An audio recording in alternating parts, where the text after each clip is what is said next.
Shalom Adonai, boa noite. Convido a todos que abram suas Bíblias em Gálatas capítulo 6. Obrigado. Quem encontrou, diga células. Vamos ler juntos. Não vos enganeis, de Deus não se zomba, pois aquilo que o homem semear, isso também ceifará. Que versículo forte. Vamos ler de novo, antes de você se assentar. Não vos enganeis, de Deus não se zomba, pois aquilo que o homem semear, isso também ceifará.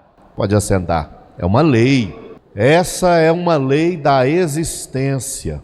Quem já estudou, terminou aí o ensino fundamental, o médio, aprendeu que existem leis. Nós temos leis naturais. Os físicos, principalmente os teóricos, que costumam descobri-las e conceituá-las. Você já deve ter aprendido a lei da gravidade, a lei da inércia, primeira e segunda lei da termodinâmica. Existem muitas leis que regem a vida. As ciências exatas costumam estudar essas coisas, aquelas que mostram causa e consequência. Matemática, engenharia, mesmo as ciências sociais, elas também estudam causa e consequência. Até dentro da psicologia, que presume a subjetividade e a individualidade, existe uma abordagem científica chamada behaviorismo ou cognitivo-comportamental, que estuda justamente essa possibilidade de descobrir as causas de cada comportamento e de causar mudanças nos comportamentos, mudança nas pessoas, justamente porque essa lei, a lei da causa e consequência, é uma lei que se vê na natureza. Tem gente que acha que foi a vida que criou isso. Você já deve ter escutado alguém dizendo assim, esse aí vai aprender com a vida vai ensinar. Você já escutou isso? Deixa que esse aí está plantando muita coisa complicada, um dia ele vai colher o que ele está plantando. Pai e mãe, que gosta de chamar a força da mãe natureza, se é que isso algum dia existiu, claro que não, para cuidar dos filhos. Se não foi a mãe que pariu, é a mãe natureza. Um dia as forças do cosmo, do infinito, do universo sideral, os cometas que estão no espaço, o Sol, a Lua, Saturno, fica uma coisa de horóscopo mística, quando na verdade Gálatas capítulo 6, versículo 7, está dizendo que Deus não permite que a existência seja uma algazarra. Deus não permite. Por que Ele não permite? Porque Deus é o garantidor da vida. E todas as ações de Deus são inspiradas pelo amor, e nem todas as nossas são amorosas. As ações de Deus são bondosas, e nós não somos bondosos o tempo todo. Há quem seja, na verdade, é maligno quase sempre.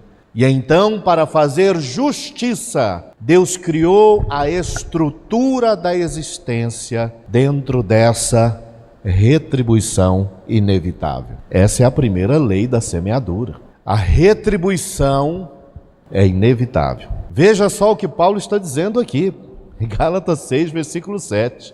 Ele começa abrindo o jogo para a gente. Veja as 3 primeiras palavras que ele usa. Não vos enganeis.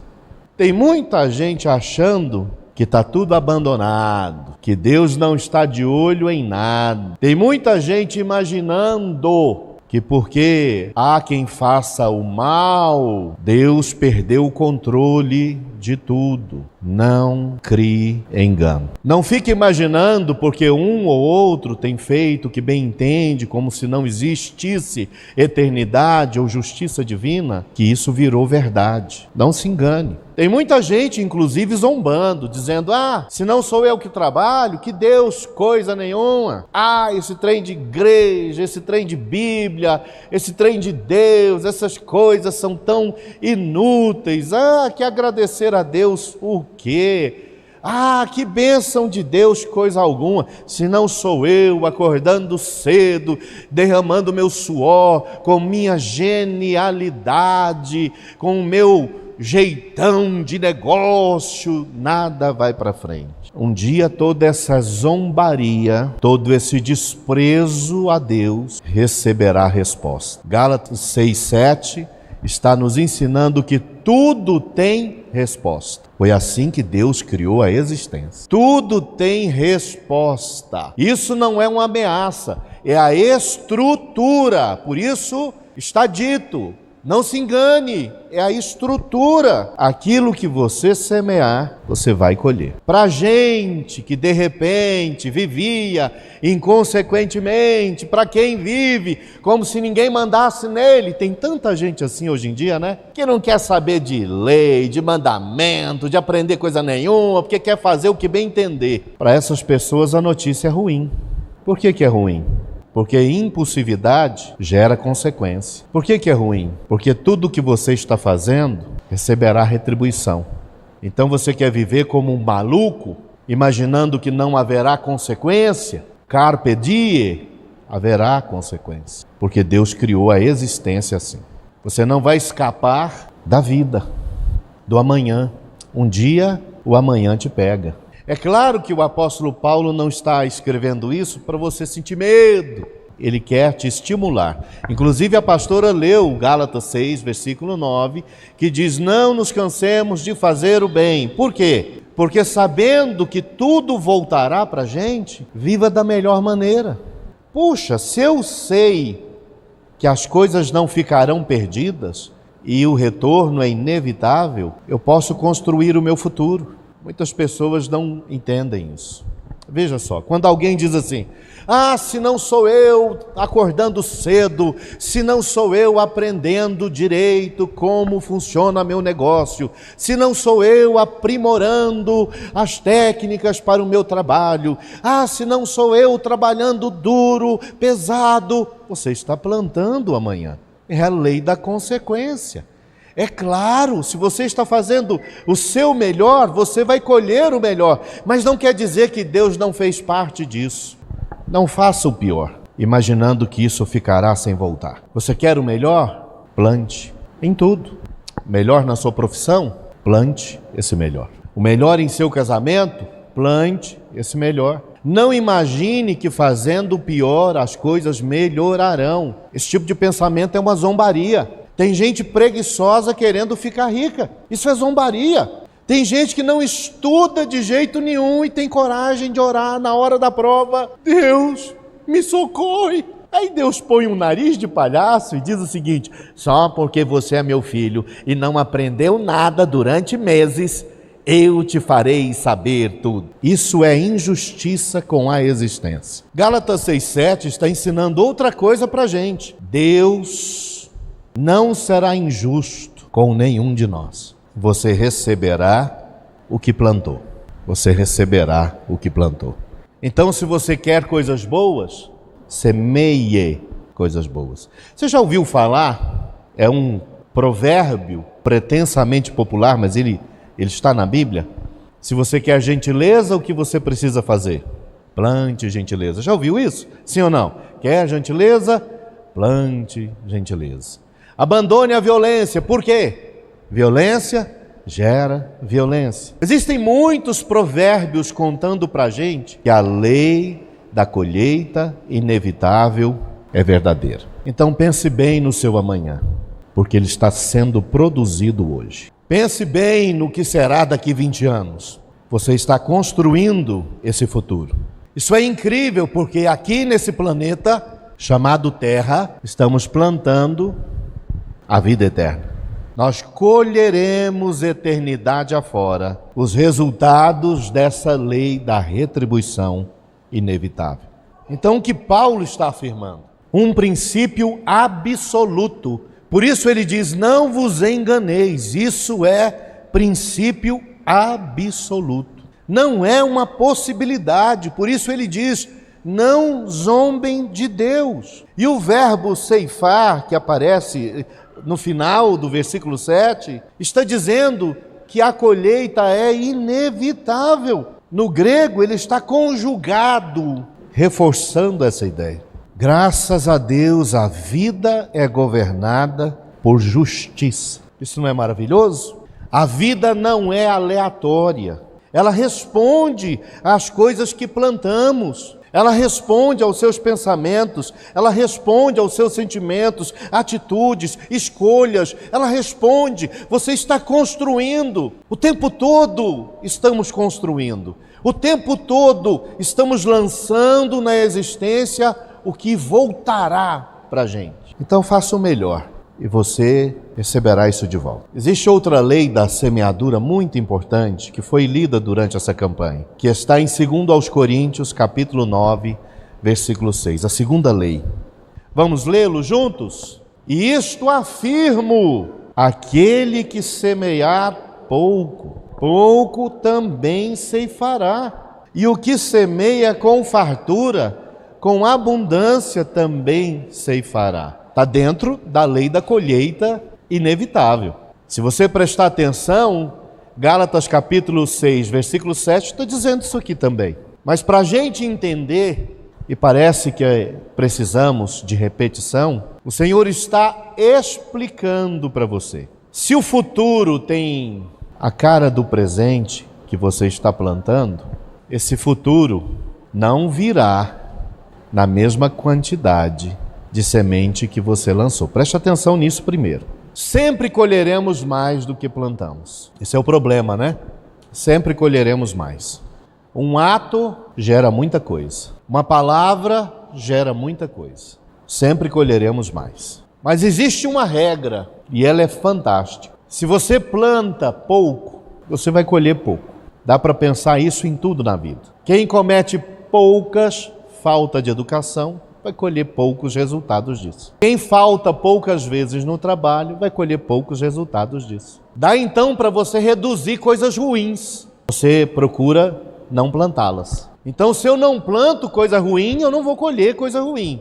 E se eu vou reduzindo as coisas ruins que eu faço, eu vou reduzindo também a quantidade que isso afetará meu futuro. Você pode vencer grandes problemas reduzindo as práticas que geram esses problemas. Você vai reduzindo e os problemas vão ficando menores, porque você está plantando pouco aquele tipo de semente que causa aquela coisa desagradável. E em contrapartida, coisas boas, se você planta coisas boas e planta pouco, você não vai colher muito. Eu estudo pouquíssimas horas, você não vai colher grandes notas.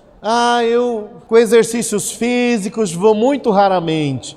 Você não vai colher a consequência disso. Coisas boas, plantadas com avareza, produzem colheitas proporcionais e pequenas. Quando nós queremos que algo aumente em nossa vida, nós semeamos com abundância isso. Essa lei é agrícola, mas ela rege tudo. Ela rege a sua espiritualidade, ela rege as suas finanças, rege o seu casamento. Passe a plantar o que você deseja colher e passe a ser generoso. A avareza afeta a prosperidade.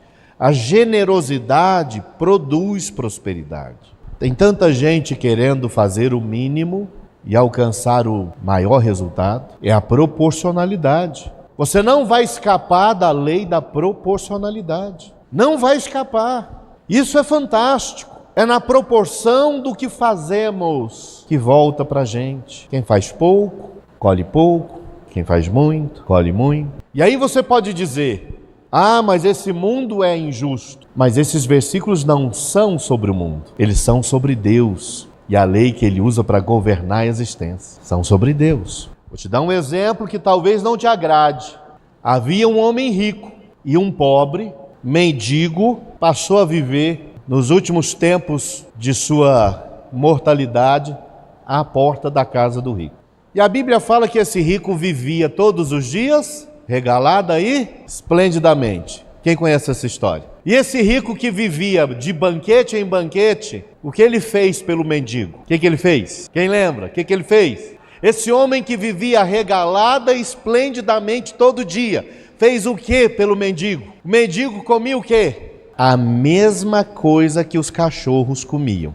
O rico foi incapaz de fazer alguma coisa. Isso foi todo o tempo da vida do pobre.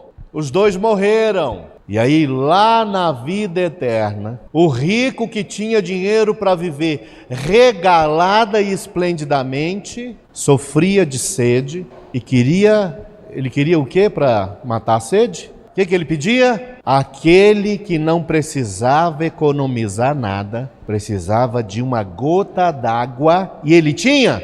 E sabe para quem ele queria pedir a gota d'água? É a gota d'água uma história dessa, né? Sabe para quem que ele queria pedir uma gota d'água? Para o homem para quem ele não deu uma migalha de comida.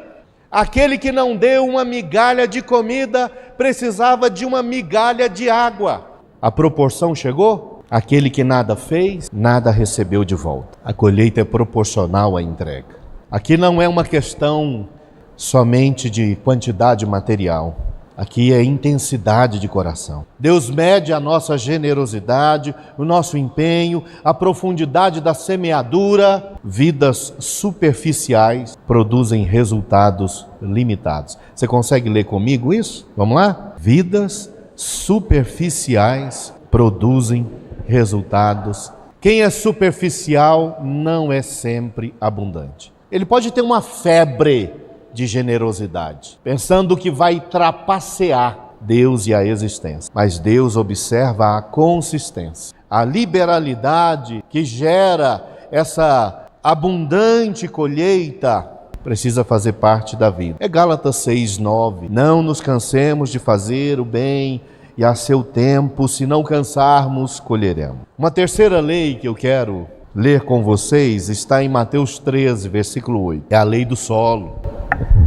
Ela é muito interessante. Vamos ler o versículo juntos? Outra, enfim, caiu em terra boa e deu fruto a 100, a 60, a 30 por um. O que essa lei nos ensina? Quanto melhor o solo, mais ele produz. Quem já estudou Mateus 13 alguma vez, levante a mão. É um texto importante que fala sobre Então o solo, em Mateus 13, é o coração. E a qualidade do solo é a qualidade do nosso coração. Olha que coisa incrível. E Jesus descreve 4 tipos de solos. Tem um solo cheio de pedras. A plantação dá certo lá? Quem se lembra? Tem um solo cheio de espinhos. Plantação dá certo nos espinhos? Tem um solo infestado de pássaros. A plantação dá certo nesse solo infestado de pássaros? Não. Onde é que a plantação dá certo? Nesse solo, de Mateus 13, 8. Olha só o que a Bíblia fala sobre esse solo. Enfim, caiu em terra boa. Quem é você? Você é terra boa? Quem é você? Cheio de espinhos, cheio de pedras, atormentado por pássaros? Quem é você? Existe uma coisa que essa lei ensina que os fazendeiros compreendem. Os fazendeiros trabalham a terra antes de plantá-la. Ele remove as pedras, ele remove as ervas daninhas e ele até combate as pragas e os pássaros. Põe espantalho, põe chumbinho na espingarda, descobre 1000 maneiras de ajudar o solo em sua produção. Talvez você é uma pessoa que todo esforço termina em falência. Tem gente que você planta carinho e não colhe. Você planta amor, não colhe. Existem pessoas que tudo que elas tentam consigo mesmas não vai para frente. Você tem que analisar o solo que você é. Se você é um tipo de pessoa que permite o sucesso, se você é um tipo de pessoa que permite o amor, a bondade, se você é esse tipo de coração, que coisa boa vai para frente. É estranho, né? Mas tem gente que é terra ruim. Já ouviu isso? Ah, você é solo ruim. Quem já escutou uma coisa dessa? Não precisa me contar. Você já escutou? Você já falou? Talvez não foi para você. Você ouviu alguém falar para outra pessoa: você é terra ruim, você é solo ruim. Jesus não trouxe essa mensagem para que você desista da vida. Se você é cheio de pedras, trabalhe isso. Se você é cheio de espinhos, trabalhe isso. Se você é atormentado por pássaros, inquieto, TDAH, é mais ou menos isso, né? O atormentado de pássaros. Trabalhe isso. Seja terra boa. E nós descobrimos aqui que mesmo terra boa, alguns vão produzir 100 por 1, outros 60 por 1, outros 30 por 1. Ainda que você já seja terra 30 por 1, acho que o grande desafio desse ensino de Jesus é se tornar 100 por 1. É um desafio a não ser medíocre. E se você quer ser alguém que colhe muito, vai ter que mexer em si mesmo. Você tem que virar terra boa. Se você quer ser alguém que colhe muito, você não pode ser distraído pelos pássaros, você não pode ser sufocado pelos espinhos e ansiedade, você não pode ser bloqueado pelas pedras e dureza. Você tem que permitir. É a lei do solo. Solo ruim mata a semente boa. Você pode estar querendo plantar só coisa boa, mas se você for terra ruim, mesmo plantando coisas boas, você não vai colher. Ah, mas é a primeira lei, o que a gente planta, a gente colhe se a terra for ruim. Semente boa não prospera nela. Transforma, modifica você, altera você. Veja que a mesma semente é capaz de produzir colheitas distintas, porque os solos são diferentes. Você tem que entender isso. Talvez você está fazendo a mesma coisa que o outro, e o outro tem mais resultado, você menos. Que tipo de solo ele é e que tipo de solo? O que você anda fazendo da vida e de você? Jesus aqui está deslocando o foco da semente, que é preciosa, porque ele está falando do Evangelho para o coração humano. E ele está mostrando que mesmo uma semente incrível, que é o Evangelho da salvação, se encontra um solo despreparado, não produz a plantação esperada. Então o problema da frutificação pode não estar só na semente. Você pode estar plantando semente ruim também. O problema da plantação está no coração. Então, antes de você ficar questionando Deus, pondo culpa em Deus e responsabilizando a Deus pelos insucessos da sua vida, examine o solo do seu coração. Com arrependimento, humildade, obediência. Quem é você? Um desamoroso cobrando amor? Quem é você? Um desrespeitador cobrando respeito? Quem é você? Um preguiçoso cobrando prosperidade? Quem é você? Um impulsivo cobrando sucesso? Quem é você? E eu não te falo isso para que você desista da vida. Eu te falo isso para que você invista na sua vida.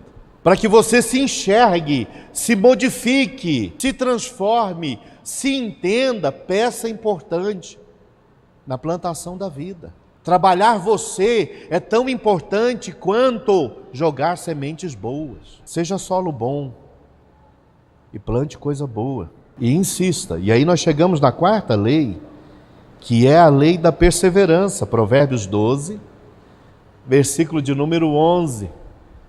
Você pode ler o subtítulo dessa lei? Vamos lá, 1, 2 e...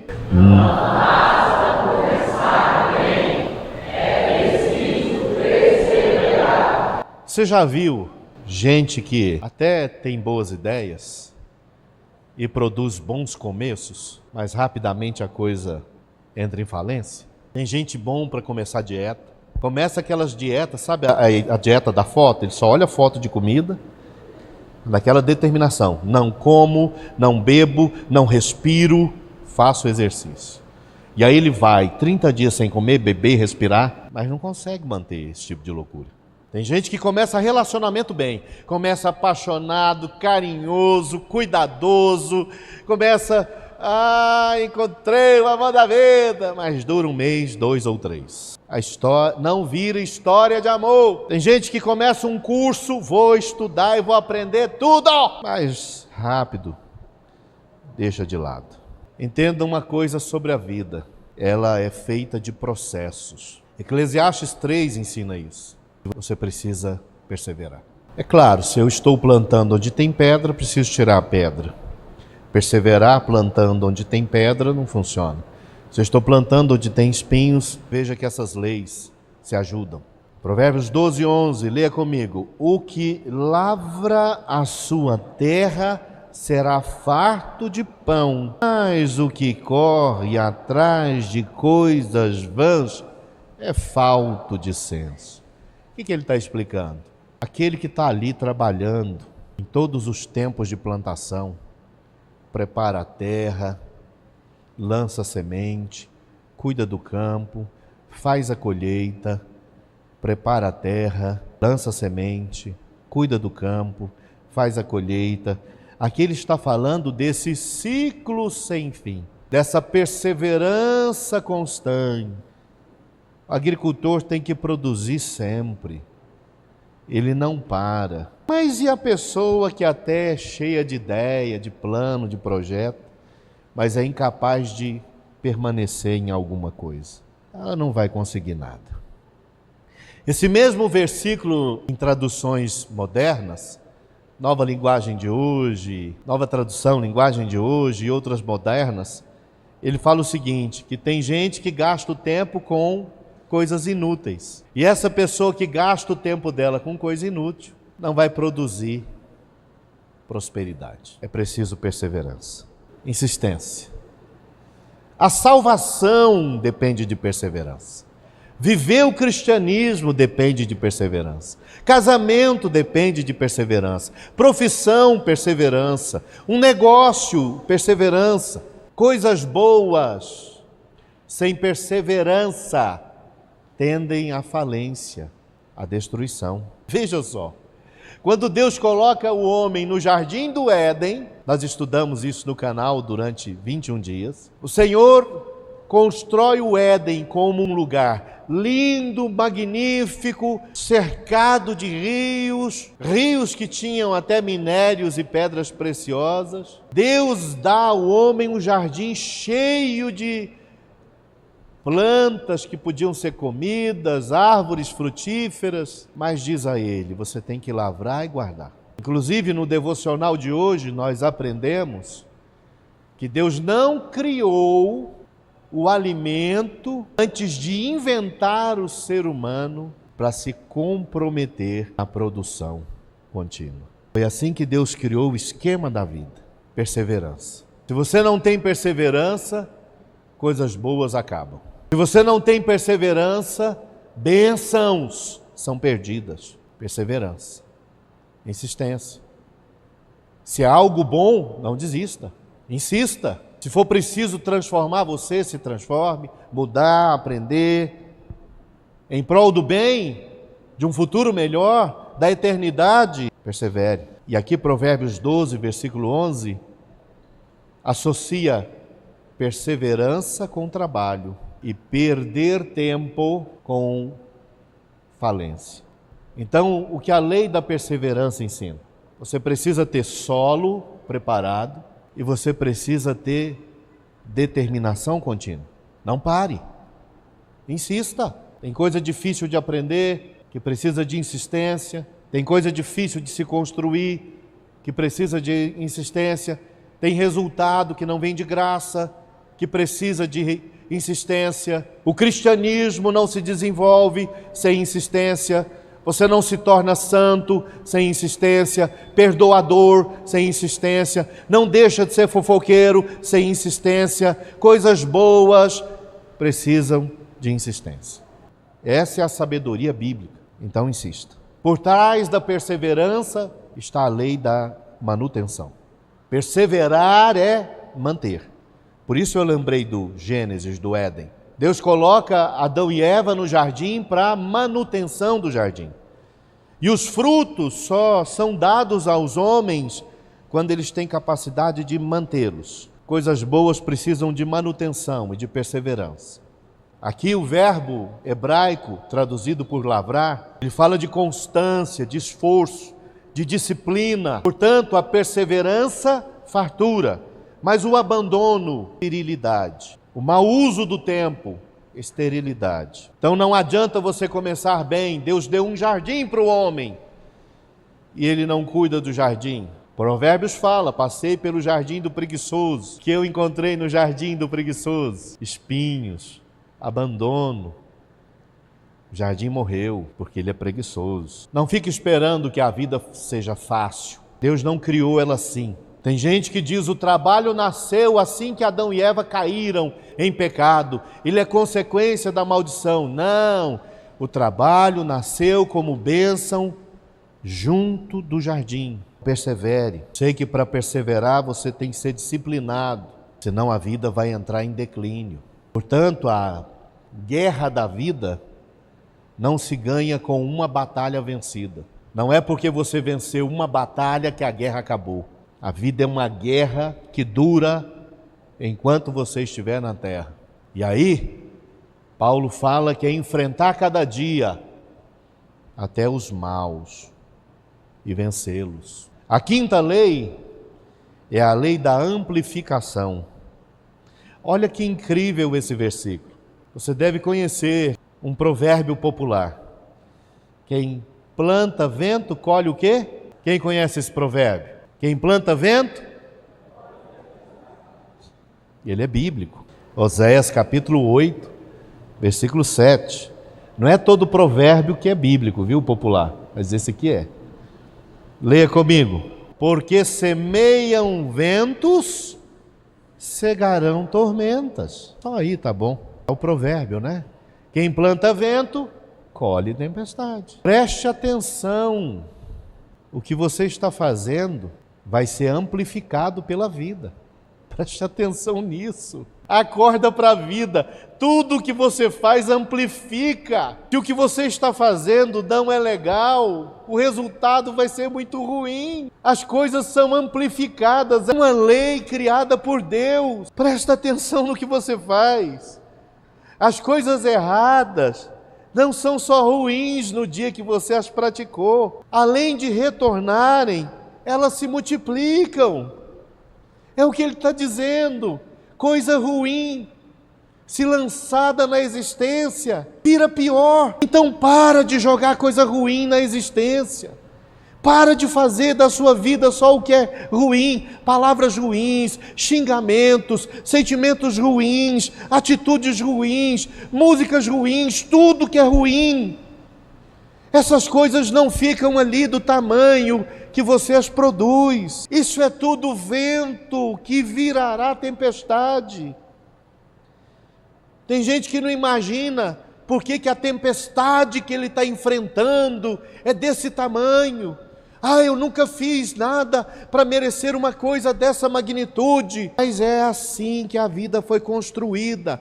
Pequenas ventanias podem se tornar imensas tempestades. O que a gente deve fazer então? É ter cuidado, como disse a pastora no começo da fala dela, até com as pequenas coisas. Pequenas coisas podem gerar grandes crises. Não vamos ser negligentes, porque a vida é sempre progressiva. Você começa algo ali achando que não vai dar em nada, de repente tudo desabou.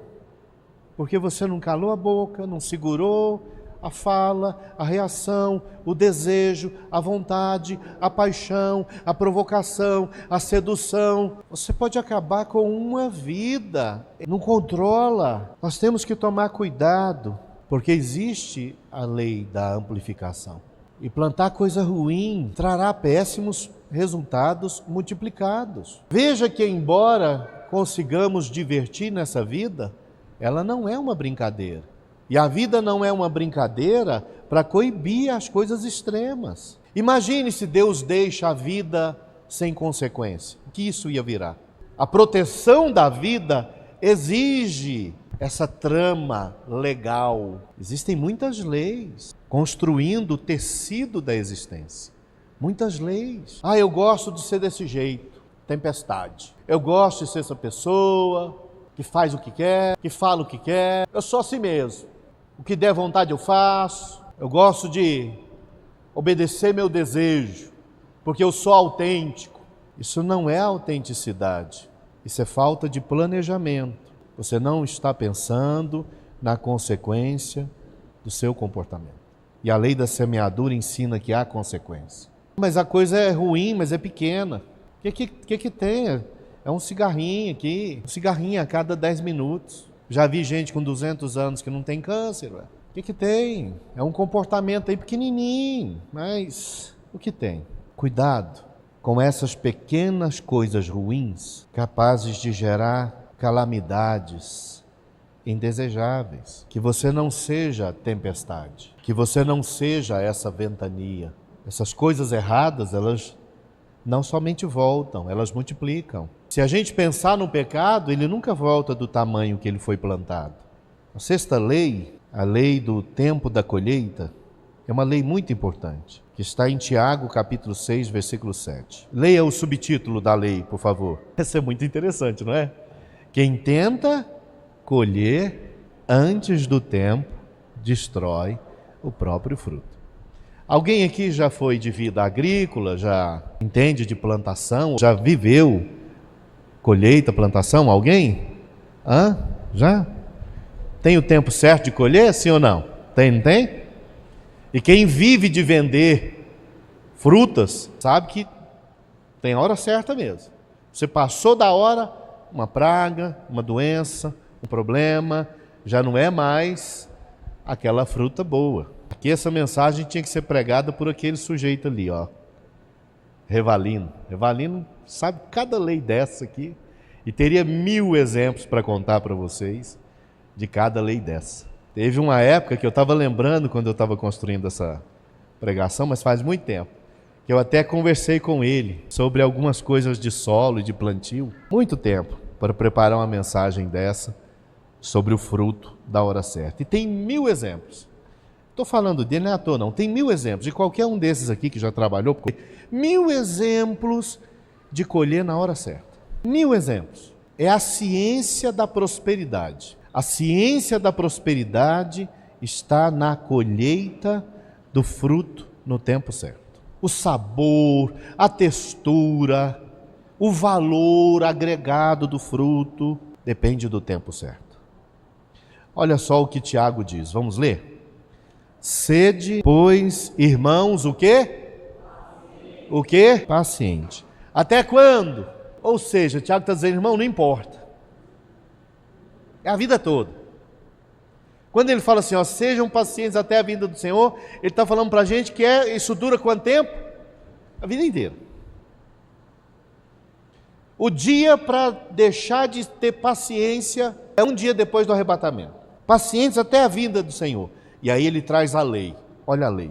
Eis que o lavrador aguarda com paciência o precioso fruto da terra, até receber as primeiras e as últimas chuvas. O tempo da colheita é uma lei. Tem coisa mais rápida, tem coisa mais demorada. Não sofra durante o processo. Aprenda os processos da produção dos frutos que você deseja. Vocês sabem que eu trabalho no consultório. Coisa mais comum de você ouvir. Eu já mudei e a pessoa não mudou. Eu já estou diferente e nada mudou. Você está diferente há quanto tempo? Desde a última sessão. Quando é que foi a última sessão? Foi semana passada. Pois é. Está tudo igual. As pessoas querem mudança imediata.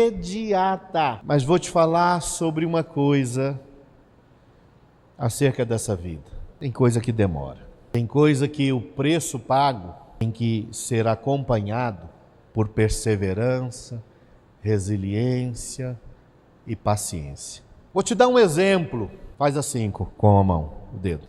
Agora vai indo assim, ó, nessa direção assim, ó. Você sabe onde é o seu nariz? Vai, aponta. Esse é o maior exemplo de canseira. Não sei o que Deus estava com a cabeça quando resolveu te salvar. Que história longa. Sim ou não? Quanto mais consciente você é, mais você sabe que haja paciência. Se você não sabe disso, a paciência tem que ser dobrada então. Haja paciência.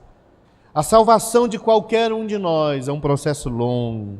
O nosso amadurecimento é longo, complicado. A ansiedade não vai te ajudar na vida. A Bíblia nunca nos ensinou que devemos ser imediatistas. A Bíblia fala o tempo todo sobre desenvolver a capacidade de aguardar, a capacidade da paciência, da perseverança e da determinação.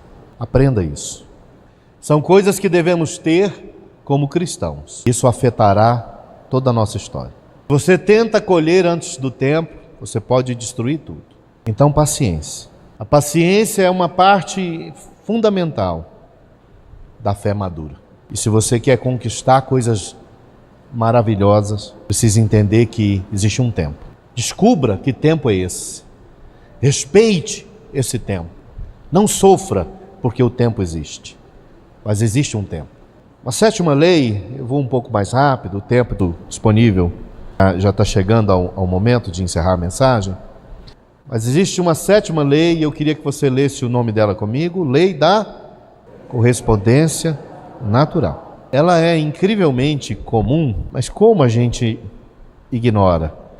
Mateus 7, versículo de número 16. Pelos seus frutos os conhecereis. E aí vem a lei. Colhem-se, porventura, uvas dos espinheiros? Ou colhe-se figos dos abrolhos? O que Jesus está dizendo? Que Deus criou a existência produzindo correspondência natural. Árvore, planta, eu devo procurar uva. Onde é que eu encontro cacho de uva? Em qual planta? Numa samambaia? Numa macieira? Onde eu encontro uva? Vocês não estão sabendo o nome da planta? Como é que é o nome da planta? Que eu estou vendo os irmãos assim, ó. O que produz uva? Como é que é? Qual é o nome da planta? Se eu for procurar uma uva, naturalmente, tem até aqui, ó. A gente pediu umas folhas para o Reginaldo e ele trouxe a parreira inteira como primícia ao Senhor. Olha que bonito que ficou essa mesa. Você nunca viu uma parreira, tem uma inteira aqui, ó, de 20 metros. E com cachos de uva e tudo. Que bonito. Se eu quero colher maçã, é no laranjal? No abacateiro? Qual é o pé que produz maçã? Macieira. Se eu quero colher prosperidade, é no preguiçoso? É no vagabundo? É no negligente? É no impulsivo? Se você não mudar, e aí você vai dizer o seguinte para mim: eu nasci assim, vou morrer assim. Tu gosta de ser uma maldição, hein? Se você fica cantando isso sobre você, tu gosta de ser uma maldição. Deixa eu te falar uma coisa sobre o cristianismo. Se prepara para ouvir. Um homem de quase 80 anos chamou Jesus para conversar. Ele era mestre da lei. E ele queria saber se a mensagem de Jesus era a mensagem que ele tinha que aprender e viver. Porque se fosse, tudo que ele viveu tinha que ser deixado para lá. E aí Jesus chegou nesse homem de 80 anos e falou: olha, o evangelho funciona da seguinte maneira: aceite nascer de novo agora. Sua vida começa hoje e aprenda a viver a partir de hoje. Deus nos criou com a capacidade de mudar. Precisa de fé. Então, fruto tem a natureza da semente. Maçã só produz maçã. Mas e se eu for um espinheiro? O que você vai produzir se você for um espinheiro? Mas pastor, eu sempre achei que eu era um pé de lobeira. Eu não sei para que usa lobeira. Talvez você descubra uma utilidade para o fruto que você produz. Mude, pensa no futuro. É estranho, mas tem gente que quando você fala isso, você fala assim: tá certo.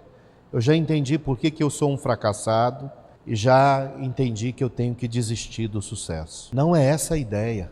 A ideia é que você analise a si mesmo, analise o seu coração, as suas atitudes, o que você tem feito, das menores às maiores coisas. Analise a energia que você tem colocado na construção da sua vida. A ideia é que você faça um futuro diferente, você produza outra história.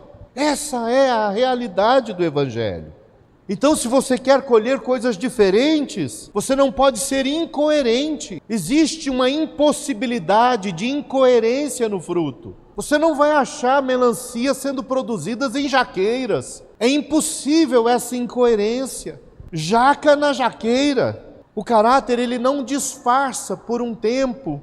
Ele sempre é revelado nos frutos. Então, não adianta você viver no erro, esperando resultados fantásticos. É preciso que haja transformação interior para que aconteça transformação no exterior. Oitava lei, a lei da esperança. Eu acho esse versículo tão bonito. Olha que coisa linda. A lei da esperança. Vamos ler juntos o versículo? Ou é seguramente por nós que ele o diz. Certo que é por nós que está escrito. Pois o que lavra, cumpre fazê-lo com esperança. E o que pisa o trigo, faça-o na esperança de receber a parte que lhe é devida. Você já ouviu alguém falar assim, ó, faz o melhor sem nenhuma expectativa, já ouviu? Sim ou não? Não precisa disso. A Bíblia fala que você pode ter toda a expectativa de sucesso. Ter esperança de colher o melhor não é loucura nem é barganha. Quem planta maçã tem que ter esperança de colher maçã. Um cara que plantou muito tem que ter esperança de colher muito. Essa esperança não é pecado. Essa esperança muitas vezes nos faz continuar, prosseguir. Então plante o que você quer colher e mantenha expectativa santa. Mantenha essa esperança que vai sustentar o seu esforço. Ainda quando o resultado não é visível. A gente já viu a questão do tempo, da perseverança. Então não abandone o seu campo. Acho que essa é a regra, né? Leiam, por favor, vamos lá? Fé verdadeira trabalha olhando para a colheita futura. A gente olha lá na frente o que deseja colher. Se você perder a esperança, você abandona o campo. Nona lei, a lei do juízo. Essa aqui é severa e séria. Já está posto o machado à raiz das árvores. Toda árvore, pois, que não produz bom fruto, é cortada e lançada no fogo. Sabe o espinheiro? Fogo. O abrolho? Fogo. Bom, deixa eu resumir para você. Pode ser que o tempo inteiro nessa mensagem você ficou assim, gente, eu não vou plantar mais nada. Eu vou ficar quieto. Se planta vento, tempestade. Faz uma coisa errada, ela fica pior. Se abre a boca e fala o que não deve, piora a vida. Não tem gente assim, quando você fala para ele assim, ó, você fala muita coisa errada. Ele fala assim, não vou falar mais nada então. Nossa, você vive fazendo coisa errada, então eu não faço mais nada. Como assim? Só vai fazer se for errado. Só vai falar se for errado. Ah não, eu sou impulsivo mesmo, se não for para eu ser impulsivo, se eu tiver que me controlar, eu prefiro não fazer. Vou te falar uma coisa sobre não fazer. Não fazer é pior. Não fazer o quê? O que é que Jesus está ensinando? Preste atenção. Vamos lá no toda. Vamos juntos? Toda árvore, pois, que não produz, é cortada e lançada no fogo. Então você não quer fazer o que é certo? Lenha para a fogueira. Você não quer produzir um futuro melhor? Lenha para a fogueira. Você não quer melhorar? Lenha para a fogueira. Você não quer aprender a mudar o solo do seu coração? Lenha para a fogueira. Não quer aprender a deixar de ser ansioso? Não quer aprender a ser alguém? Lenha para a fogueira. O céu é o lar daqueles que sempre lutaram para melhorar tudo. Deus vai avaliar a nossa vida pelo fruto que produzimos. Preste atenção no que eu vou te falar, eu já estou indo para o fim. Eu sei que da sua paciência de ouvir, mas a mensagem já está finalizando. Preste atenção, não basta aparência religiosa. A pior coisa que você faz com você é isso. Deus procura resultados. De Deus existe fruto visível. E eu não estou aqui querendo te angustiar e te sobrecarregar, mas é a lei do juízo. Sabe que tipo de árvore essa lei vai atingir? Leia lá comigo de novo. Vamos lá. Já está posto o machado à raiz das árvores. Somos nós. Então não basta a aparência, é preciso verdade. E por fim, a lei do governo. Colossenses capítulo 3, versículo 23. Essas pessoas produzem céu. A gente tem que saber essas coisas, sim ou não? São as leis da vida. Você não sabe o quanto eu estou te ajudando, te passando isso. É assim que funciona a vida. Colossenses 3, versículo 23. Vamos lá? Começa com uma palavra. Qual? Qual palavra? O que é tudo é o quê? Tudo é tudo? Tudo, tudo, tudo, tudo? Ah, não. A gente não gosta de fazer tudo bem feito, gosta? Ele está dizendo, tudo quanto fizerdes, fazei-o de... Então, tudo que eu faço é tudo que eu faço? E todo o meu coração é o coração todo? E aí ele continua. Como para o...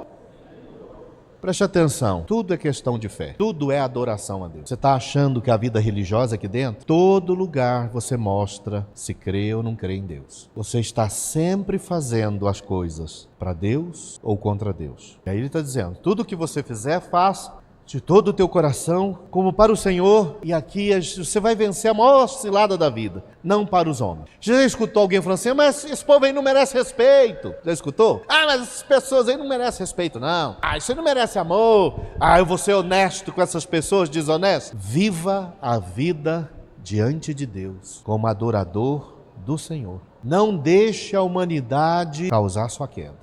E aí ele continua, cientes de que recebereis do Senhor a recompensa da herança. Então tudo que você faz nessa vida volta para você. Tudo volta.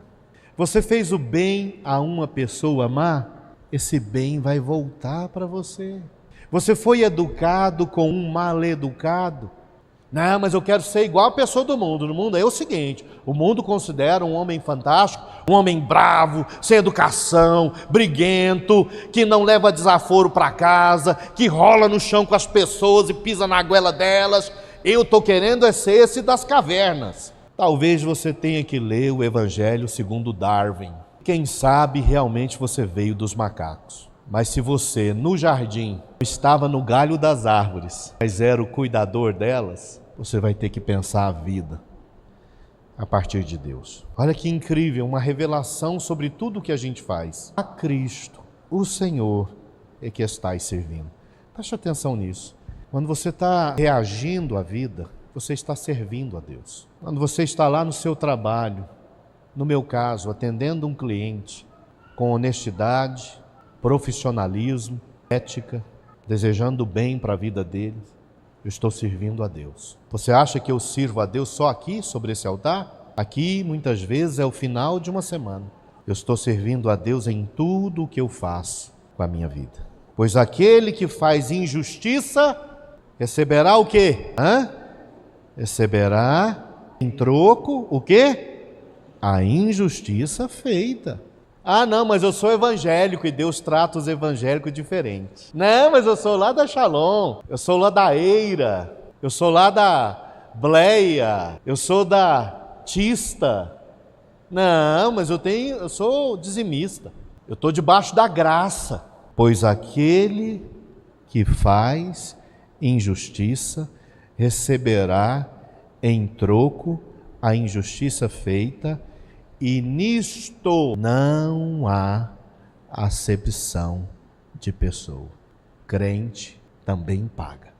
Uau! Sabe o que você aprendeu hoje? Como se dar bem na vida. Sabe o que você aprendeu hoje? Que é possível produzir um futuro melhor. Sabe o que você aprendeu? Que existem leis espirituais fixas, estabelecidas por Deus. Você aprendeu que quem planta, colhe. Você aprendeu que o solo pode ser preparado. Você aprendeu que tem tempo, tem maturação. Você aprendeu que a melhor semente produz o melhor resultado. Você aprendeu que a pior semente pode produzir calamidades imensas. Você aprendeu a ser feliz e a terminar a sua história feliz. Você aprendeu que a sua vida é tão importante que tudo o que você faz pode glorificar a Deus. Apertar um parafuso glorifica a Deus. Ser honesto nos seus negócios glorifica a Deus. Tratar bem o seu cônjuge glorifica a Deus. Tratar bem os animais glorifica a Deus. Ser bem-sucedido, porque é trabalhador e aplicado, glorifica a Deus. Porque Deus criou a existência com leis fixas e rígidas que garantem a justiça e a produção da felicidade. Obrigado, Senhor, por sua bondade e por sua graça. Eu oro por todos os teus filhos e filhas que têm produzido suas vidas, muitas vezes inconsequentemente, sem imaginar que existem tantas leis fixas regendo. Embora, Pai, quase todas essas leis são conhecidas, quase todas essas leis afetaram os nossos provérbios.